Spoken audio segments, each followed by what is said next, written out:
In the last video called Kill the Cop in Your Head, I compared understanding parts of a person's identity online to looking through a kaleidoscope. Every spin of the barrel shows a new pattern, new shapes, new colors.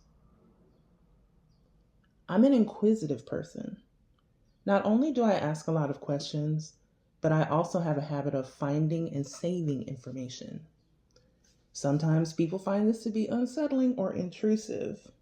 They say, I shouldn't listen too closely. I shouldn't research. I shouldn't speculate. I shouldn't think. I shouldn't be myself. I can't help but to put puzzle pieces together. When I come across a fact or an observation that tickles my brain, my intuition kicks in and says, save that. When there are missing pieces, I leave those to my own deduction or for later digging and fact-finding. Recently, I watched part of a live stream where a new guest joined the stream. The audience was mostly Black and was accustomed to a casual live stream filled with jokes, snatches of hip-hop, insulting memes, and general shit-talking. Then Hostile appeared. That's not his real name, but it fits. Hostile. He was a white man. He was there to discuss, strangely, his mystical spiritual beliefs. This was all very fascinating to me, but it was also alarming. And I'm going to talk about each of these factors. Number 1, his avatar. Number 2, he's a self-proclaimed non-hateful racist. 3, his belief system that focuses on spiritual races.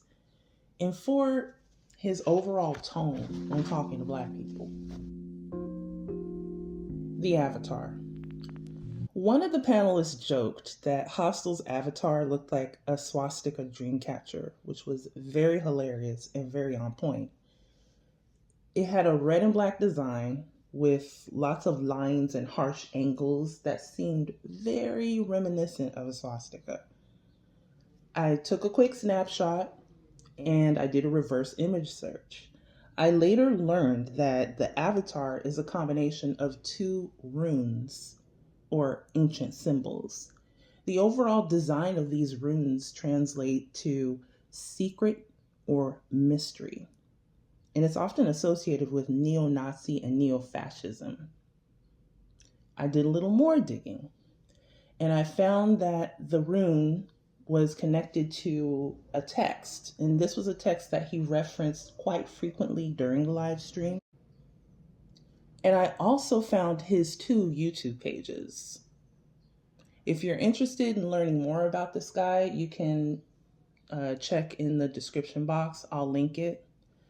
But I took a look through his YouTube pages very quickly, and I noticed something kind of familiar, once again, to the Nazi swastika thing. I noticed there was some mentioning of the quote unquote real story of the Holocaust. So some content is talking about Holocaust revisionism or speaking about the Jews and the real history behind Jewish people. Yeah, I know something's up. So that was a little clue about this new guest in this live stream. Benevolent racism.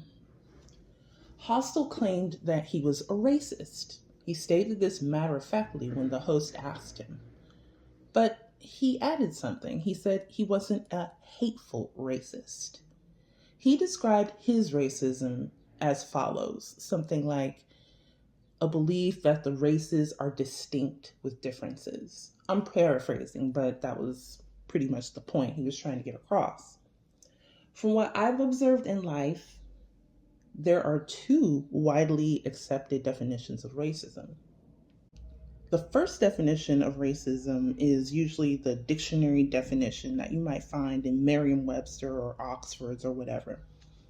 And it basically states that racism is a belief that race is a fundamental determinant of human traits and that racial differences produce superiority of one particular race over another race. The other definition of racism is more of an applied or a dynamic understanding of how racism works in the world, not just a definition on a page. And this is the social justice based definition that says racism equals race prejudice plus social and or institutional power based on an oppressive action. Well, Hostel's definition of his own particular racism didn't really fit either of these. And at first, I was kind of irritated by that because it seemed like he was being deceptive on purpose by saying, "Oh, I'm just a person who believes that the races are distinct." But as I listened, it seemed like he was pretty sincere. This is what he truly believed. And I had to wonder, where is this guy getting this from? So that led me to digging deeper. Hostel later explained that he believes that he spiritually originates from a race called the Hyperboreans. Now, remember earlier I said he's a white man, but for him, his identity, his deep identity, is this spiritual race, which is called the Hyperboreans. I read about this because I'd never heard this word Hyperborean. I had to look it up. And it comes from a text that's written in the 1800s by an esoteric named Madame Blavatsky.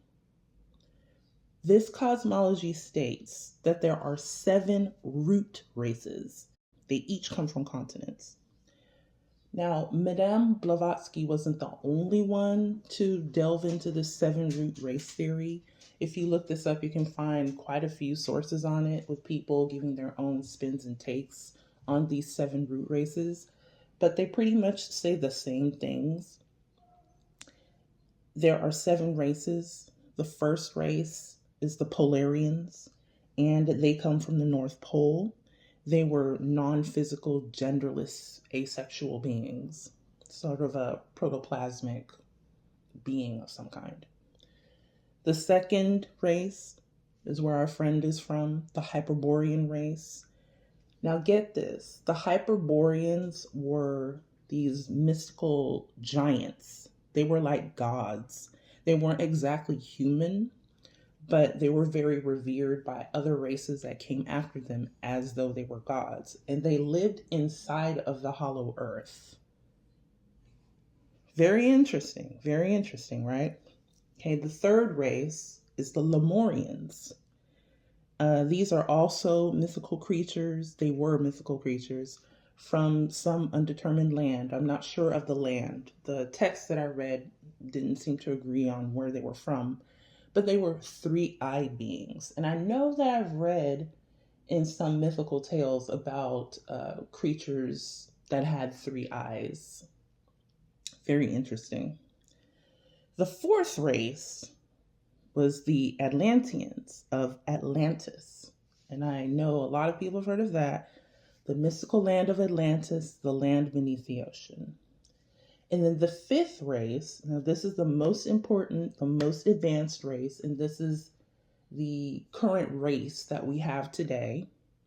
It's called the Aryan race. Dun, dun, dun, the Aryans. Heard that one before?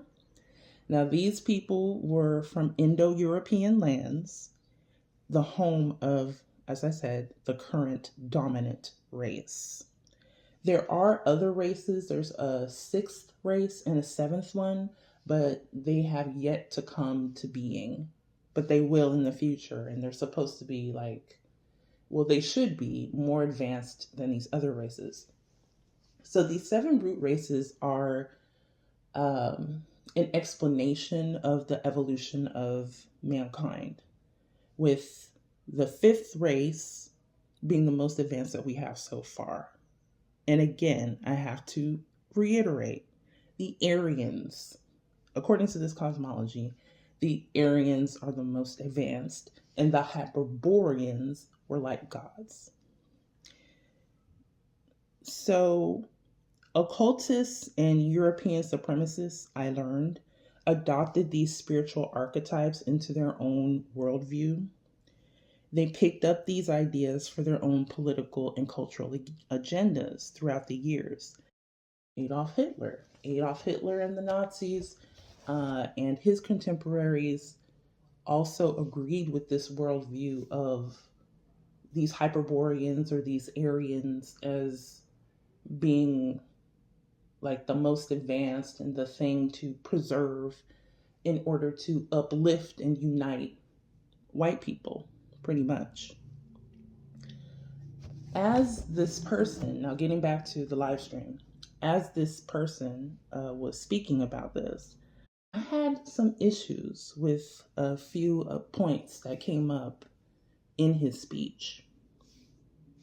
For example, Hostel claimed that the people of India had been civilized by pale skinned gods and that indigenous African groups depicted their gods as having white skin. As I did my reading about the Hyperborean ideas, this aligned perfectly with the seven root race cosmology that places a consistent value on whiteness, and for me, that is a problem. The Aryans were deemed to be the most enlightened and the most evolved. And again, there was this big emphasis on white skin. Related to this, Hostel also claimed that the Hindu deities were a pale blue color in the artwork because their white pale skin revealed their blue veins beneath. Now, I thought that was very strange. I had to stop the live stream recording and go and look that up because I had never heard that before.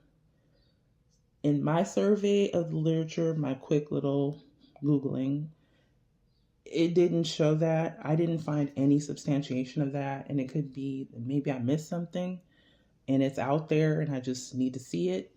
But from what I read, it said that the color blue symbolized the divine, the serene, it symbolized the cosmos, and it had nothing to do with actual physical skin color, but it was more symbolic of like eternal peace. That's what the blue skin meant for the Indian gods.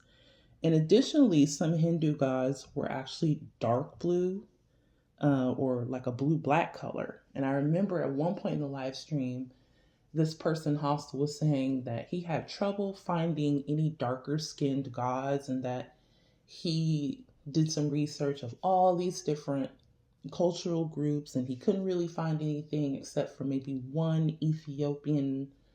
uh, one Ethiopian writer who wrote about the darker skinned gods of their worldview, which I thought was very interesting because he had some examples right there of these blue black Hindu gods, but he didn't mention them. But here's where it got very disturbing for me. Hostel also mentioned that he believes that those who aren't connected to spirit are like animals. At one point, he was describing, I can't remember the term, but I think it was called tripartite. He was talking about the three parts of man: the body, the soul, and the spirit. In his belief system, those who find their way to the spirit or the origin are the ones who are fully human. And that's only a select few who align within this seven root race theory, right? Just the Hyperborean types or the Aryan types are the only ones who really could align with the spirit. Black, indigenous, and Jewish people have been looked upon as beasts, as heathens, and as vermin over many eras. It reminds me too much of white supremacist tropes that put down everybody who's not white or not Christian as an animal or as a beast. It just sounds like the same hate in New Age robes, just with a friendlier face. That's how it sounds to me. The guy wasn't hateful though. He wasn't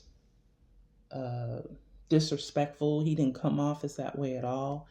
In fact, he came off as pretty charming, I think, for his audience. And it seemed as though the host and the panelists of the live stream warmed up to him as the night wore on and as he spoke more about his belief and answered their questions and asked his own questions. He was very calm, personable, and this was sort of seductive. He was relatable in that he didn't storm in there calling names and shouting slurs. He identified with the struggle of being poor. He had mentioned, hey guys, I was poor too. I guess he assumed that everybody in the audience and everyone on the panel, since they were black, they were probably poor. So he could make some sort of connection with that. I guess that's why he mentioned it. A second thing he mentioned, which was seductive, was that he was a gang member. And there were some people who seemed to be impressed by that or just kind of taken aback, like, wow, this white guy was a gang member. He name dropped a bunch of like gang affiliated names, such as the Hoovers, the 52nd, whatever, the Damus, the Pyrus, the Bloods, so on and so forth. And I found out to be very curious that that was something that he needed to say to have a way into the conversation, to like feel okay and to feel accepted on the panel as just, another one of the guys. He had to say that he was a gang member. And third, he told stories of being jumped in school, and it kind of made me laugh, and I was annoyed too, but it made me laugh because there's so many white people who want to identify so badly with black people, and they just like want to be cool, they want to be down.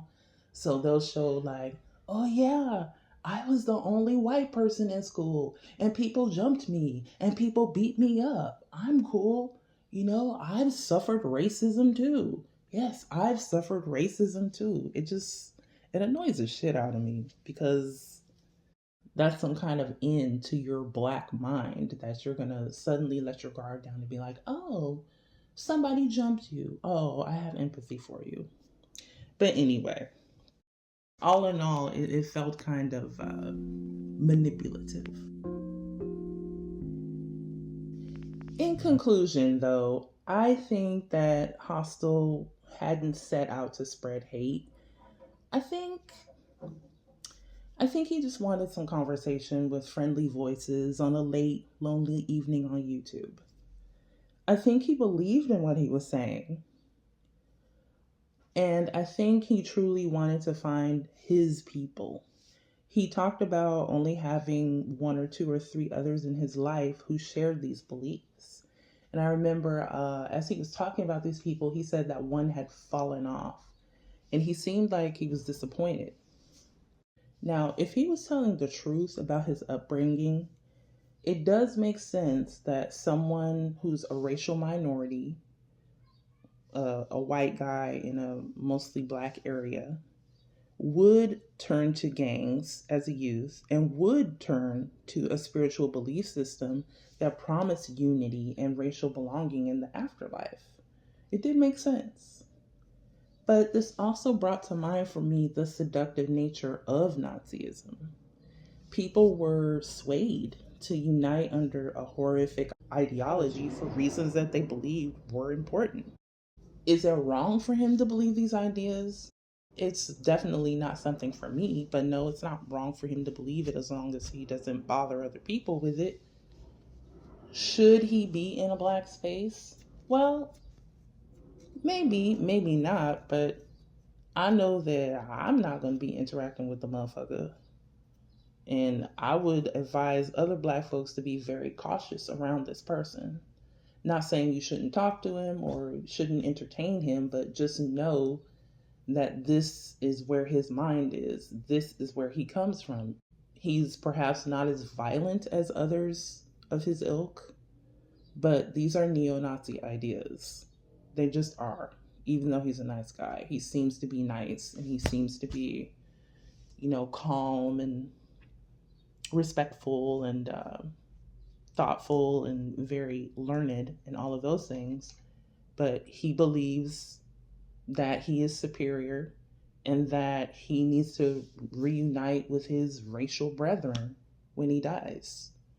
And that's his right to believe that, you know. It's just kind of weird when you step back and you think, here's this guy who has Hitlerian beliefs sitting in a crowd of black people virtually on YouTube, just having a nice old chit chat. It was a trip. But what do y'all think? Now that you know this, what do you think? If you were there during this live stream, what do you think now? Or what were you thinking then at that point? Because it seemed from some of the comments during the live stream and after the live stream in reaction to it, people pretty much knew, like, yeah, this guy is kind of, he's got some kind of unique ideas. I would love to hear your thoughts. Thank you for being here once again. Thank you for listening. Thank you for entertaining these ideas and putting up with all of my pauses and my repetitions or anything that came out that seemed awkward. I appreciate it and hope to have you back again. Bye bye.